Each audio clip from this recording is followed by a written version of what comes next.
সবাইকে হ্যালো, আসসালামু আলাইকুম। কেমন আছেন সবাই? আলহামদুলিল্লাহ আমি ভালো আছি। দুপুরে রান্না আর সন্ধ্যার জন্য একটা কেক বানিয়েছি। আপনাদের সাথে শেয়ার করছি। সব ধরনের মসলা দিয়ে মুরগিটা কষিয়ে আলু দিয়ে ঝোল রান্না করব। ভাত আর ডাল। আগেই বলে দিই আমি একজন গৃহিণী, প্রফেশনাল রাঁধুনি না। সবার রান্নার সাথে মিল নাও থাকতে পারে। আপনারা চাইলে আমার রেসিপি ফলো করতে পারেন। দুপুরের জন্য ভাত, ডাল, মুরগির মাংস, আলু দিয়ে ঝোল ও সালাদ কেটে নিয়েছি।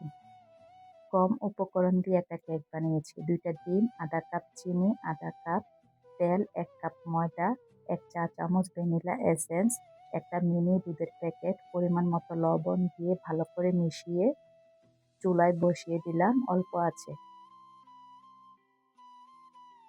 আমার ভিডিও যদি আপনাদের কাছে ভালো লাগে লাইক, কমেন্ট, শেয়ার করবেন। আজকের ভিডিওটা এ পর্যন্ত। সবাই ভালো থাকবেন। আল্লাহ হাফেজ।